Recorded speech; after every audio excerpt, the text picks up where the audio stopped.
Imagine you're standing on top of a 27-story building and suddenly the ground disappears. Boom. And now you're falling. You can feel the breeze giving chill to your spine. The instant adrenaline rush in your arteries and veins. You can see a glance of death in front of your eyes. The emotion you're feeling right now is called fear. So, what is fear, anyways? Well, it's an innate emotion and a survival mechanism which has adaptive quality. It is important to be afraid in order to survive. It's one of the seven universal emotions. Fear can be described as an unpleasant feeling that is triggered by the perception of danger, whether it's real or imaginary. And mainly, fear can be divided into three categories: genetics, psychological, and imaginary. Genetic. Genetic fear, also known as the program fear. Every newborn baby have two innate fears: the fear of heights and the fear of loud sound. And as we grow up, we develop more and more fears. The second one is psychological, which also has two types. One is actual and another one is fictitious. The fear of an object or situation which is present or possible. For example, our own death or fear of getting mobbed. And the other one is fictitious fear, which can be described as a situation which may and may not be happen. For example, fear of getting cancer or a train getting derailed. The last category is imaginary fear, which has also two subcategories: known and unknown. Known fear is basically based on the past experience or the situations we already familiar with. Phobias come into this category. So that was known. Now comes to the unknown part. Humans tend to show emotion based on the information we have already about that person or the object. Thus, it is practically impossible to show emotions toward the unknown. But why fear is related to anger? Well, fear triggered fight and flight reaction in our body, and our brain get to decide whether it want to take the flight reaction or the fight reaction. If you choose a fight, then our body goes into the warrior mode and get ready to handle any situation. But why black color is associated with fear? So black actually is not a color. It's technically absence of light and color. Thus, we cannot see what lies in the darkness, so we relate it to the fear of abstract threat, related to our past experience. Okay, alright, so if we take example of the popular show Khatron Ke Khiladi, in which they ask their contestant to put a hand in something like a black box or a black room. So as a person, as a contestant, they assume that something a threat would be there. For example, if I'm a contestant and I have a phobia of snakes or phobia for scorpions, then I assume that there would be some snakes or scorpions in the room. So that's why we associate darkness with the fear of abstract threat.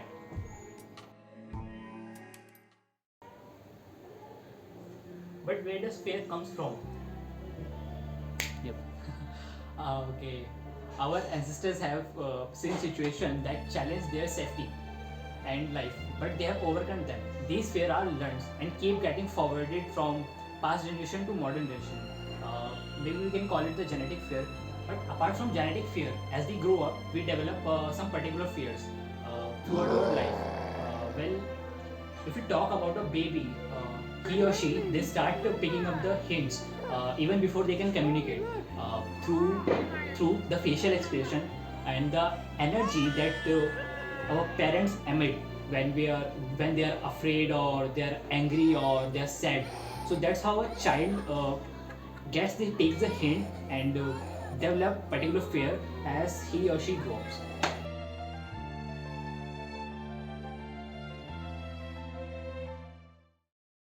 As human, we always try to avoid fear rather than understanding and overcoming it. We develop our own superstition in order to get rewarded or to avoid the punishment from it, to avoid fearful consequences of random event which they had no control over. For example, the B.F. Skinner experiment. Like most living creatures, The pigeon quickly associates the pressing of the lever and the reward.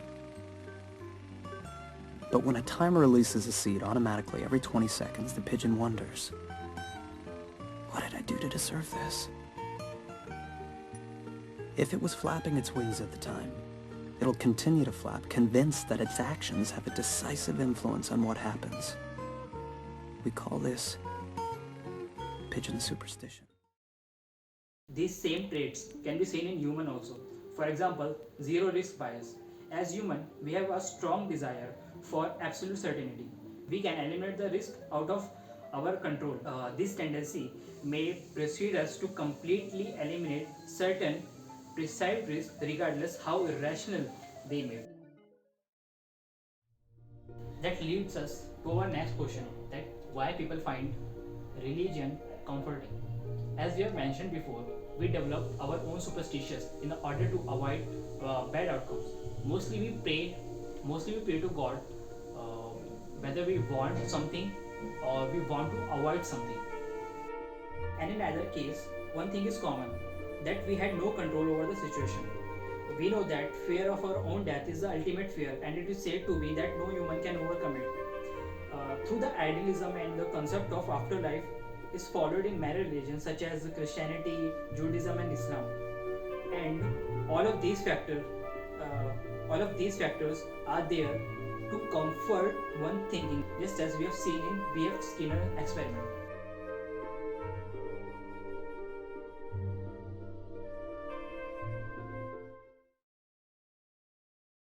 And now comes to the final point. So there are 5 areas in our brain associated with the reaction of fear. To begin with, firstly comes the thalamus. It receives the sensory details such as what a human is hearing or seeing. In addition, all of this detail goes to sensory cortex that interprets the sensory details received through the thalamus, and furthermore, it passes this information to the hippocampus. The hippocampus stores and receives the memory that is received by the sensory cortex. Then comes the amygdala that decodes the emotion and determines possible threats, whether it's harmful or not. And after that, lastly comes the hypothalamus that activates the fight and flight reaction. So that's all happen when we see a snake or a dog. Like, this is the complete reaction of fear. In conclusion, my understanding is overcoming your fear is an uphill task. However, you must understand that you are in the charge of your destiny and you should not allow your fear to control your life. Fear is something that we all have faced in our life, and our fear either came from the past experience we had or the insecurities we have. Some of us overcome their fear through a different method, and facing a fear might not be the easiest thing to do, but it is a thing you must do.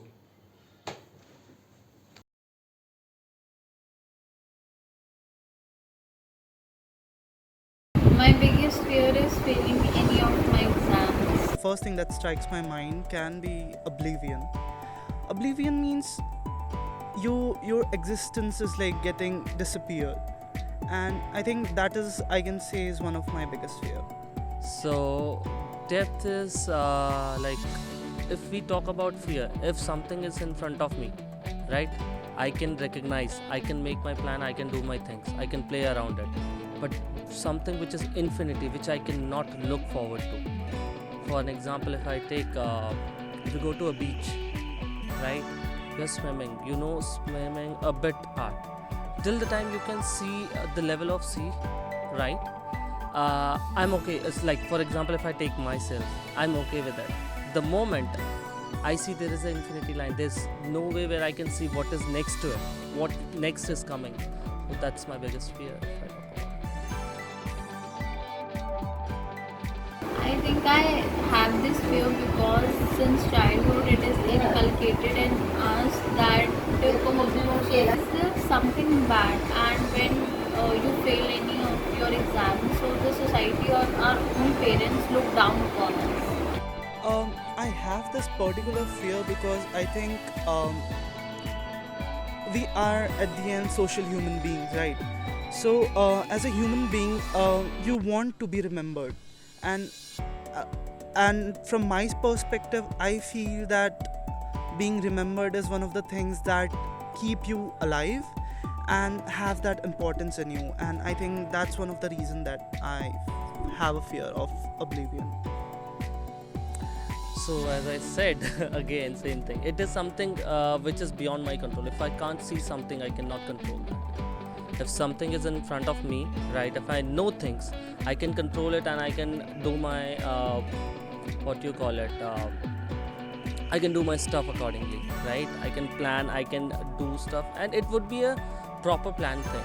But if I talk about infinity or something which is not visible to me, that's uncontrollable. So when things go uncontrollable, the result will be uncontrollable. According to me, fear is the feeling of something bad. If I have to describe what is fear, then I'll say that something which we are not able to do, or something that we are not able to achieve, or like there is a hindrance of doing or achieving that, is can be called fear, because the feeling of like not achieving maybe. See, fear, like in fear we shiver, in also cold we shiver. So I feel having fear is like, I'm not sure like how am I supposed to explain that. Definition of fear. How do I portray it? Like, definition of fear is something. Hey. So definition of fear is something the stuff we don't like to do or don't want to happen. Actual things like for an example, if I'm certainly thinking about some mishap in life, right? If I'm taking a risk, so always there would be an anxiety kind of stuff inside you कि यार ये गलत नहीं होना चाहिए, इस हिसाब से मैं सब कुछ लेके चल रहा हूँ, बट ये हो गया तो like when you think about result more than the probability what will happen. So that's Currently, my most common prayer to God is passing my exam with good marks. The most desired prayer for me will be being safe, and I think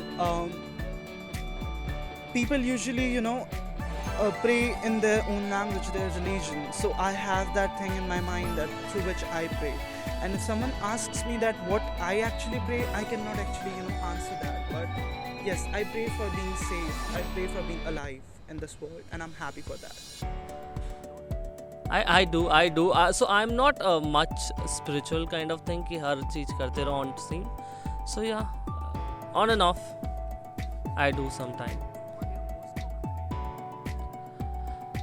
For me, most also it might sound काफी what we say common or something, but सबका भला हो, शुरुआत अपने से हो.